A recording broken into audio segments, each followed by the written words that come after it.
स्वतंत्रता का अधिकार, right to freedom, article 19 to 22, अनुच्छेद 19 से 22। इसमें 6 स्वतंत्रताएं दी गई हैं। फर्स्ट है इसमें अनुच्छेद 19 में भाषण देने तथा विचार व्यक्त करने की स्वतंत्रता, freedom of speech and expression, कि कोई भी व्यक्ति अपने विचारों की अभिव्यक्ति कर सकता है। विचारों की अभिव्यक्ति लिखित रूप में भी हो सकती है और मौखिक रूप में भी हो सकती है। लिखित रूप में कैसे, कि आप अपने विचारों को एक आर्टिकल की, लेख की शक्ल देकर न्यूज़पेपर में या किसी मैगजीन में छपवा सकते हो, और आपको सुनने वाले हैं तो आप भाषण भी दे सकते हो। लेकिन संविधान में ही इस पर एक प्रतिबंध भी है कि जो विचार अभिव्यक्ति की स्वतंत्रता है, इसी में ही प्रेस की स्वतंत्रता भी निहित है कि जो समाचार पत्र हैं वो भी अपनी राय, जो संपादकीय आता है वो संपादक की राय होती है ना, हर पेपर में एडिटोरियल होता है, वो एडिटर की ही राय होती है कि जो भी करंट इश्यूज चल रहे होते हैं, जैसे इस समय किसान आंदोलन चल रहा है, तो हर न्यूज़पेपर में आप देखोगे जो एडिटोरियल है उसमें ये मुद्दा उठा रखा होगा, एडिटर उस पर अपने विचार रखता है।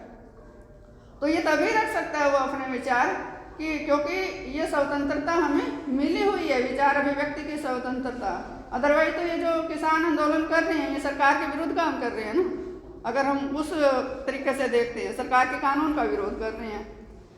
और लिखने वाला भी यदि किसानों के पक्ष में लिखता है तो इसका मतलब वो सरकार का विरोध कर रहा है, सरकार की नीति को गलत साबित कर रहा है। तो ये स्वतंत्रता हमें प्राप्त है इसी अनुच्छेद के माध्यम से कि हम सरकार की नीतियों की आलोचना और प्रशंसा कर सकते हैं, हमारे जो व्यक्तिगत विचार हैं वो हम प्रकट कर सकते हैं। लेकिन इस पर प्रतिबंध क्या है कि यदि किसी व्यक्ति के विचार अभिव्यक्त करने से किसी स्थान विशेष पर दंगा होने के आसार हो या कानून व्यवस्था में किसी प्रकार की दिक्कत आने की संभावना हो, तो उस व्यक्ति को विचार अभिव्यक्त करने से रोका जा सकता है। इसी में ही सेकंड है अनुच्छेद 19 में शस्त्रों के बिना शांतिपूर्ण ढंग से एकत्रित होने की स्वतंत्रता, freedom to assemble peacefully and without arms. शस्त्रों के बिना शांतिपूर्ण ढंग से माने कोई भी व्यक्ति या कुछ लोग मिलकर कहीं अपने विचार रखना चाहते हैं तो बिना शस्त्रों के वो कोई मीटिंग कर सकते हैं, कोई आयोजन कर सकते हैं। अब ये जो आंदोलन चल रहा है इस तरह का कुछ भी कर सकते हैं, माने शस्त्र नहीं होने चाहिए, बिना शस्त्रों के इकट्ठे होकर शांतिपूर्ण ढंग से सरकार की नीतियों की आलोचना या प्रशंसा कर सकते हैं या कहीं भी और किसी विषय पर भी अपने विचार प्रकट कर सकते हैं। थर्ड है इसमें समुदाय, संघ अथवा सहकारी सभाएं बनाने की स्वतंत्रता, freedom to form association, unions और कोऑपरेटिव सोसाइटीज। समुदाय या संघ क्या है? कुछ लोग संगठित होकर, इकट्ठे होकर कुछ निश्चित उद्देश्यों की प्राप्ति के लिए जब नियमों के तहत कार्य करते हैं, माने उनके कुछ उद्देश्य हैं, नियम उन्होंने बनाए हैं, उन नियमों के तहत उन उद्देश्यों की प्राप्ति के लिए वो प्रयास करते हैं, तो ऐसे लोगों का जो इकट्ठा होना है उसको संघ या समुदाय या समूह कहा जाता है। अब हमारे पूरे संविधान में जो 52nd अमेंडमेंट हुआ है उससे पहले तक पूरे संविधान में कहीं भी राजनीतिक दल शब्द नहीं था। 52nd अमेंडमेंट में दल बदल की जो व्याख्या दी गई संशोधन में, उसमें पहली बार राजनीतिक दल शब्द आया है, उससे पहले पूरे संविधान में नहीं था।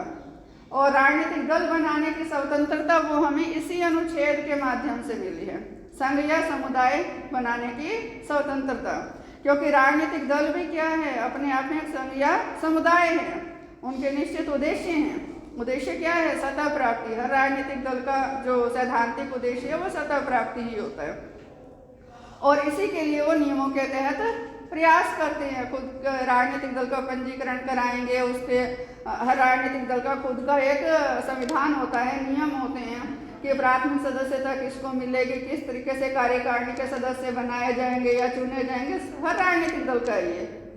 तो इसी अनुच्छेद के अंतर्गत ही हमें राजनीतिक दल बनाने की स्वतंत्रता प्राप्त है।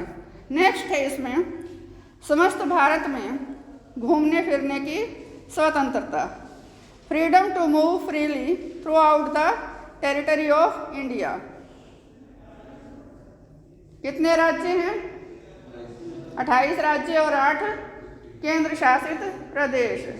कहीं भी जाने के लिए, घूमने फिरने के लिए आपको वीज़ा लेने की ज़रूरत नहीं है।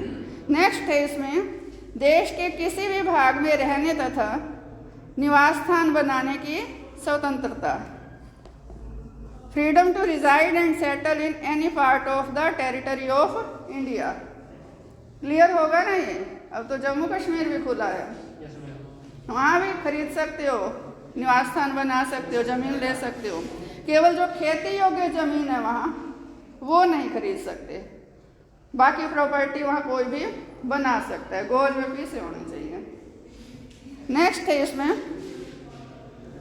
कोई रोजगार, व्यवसाय या व्यापार करने की स्वतंत्रता,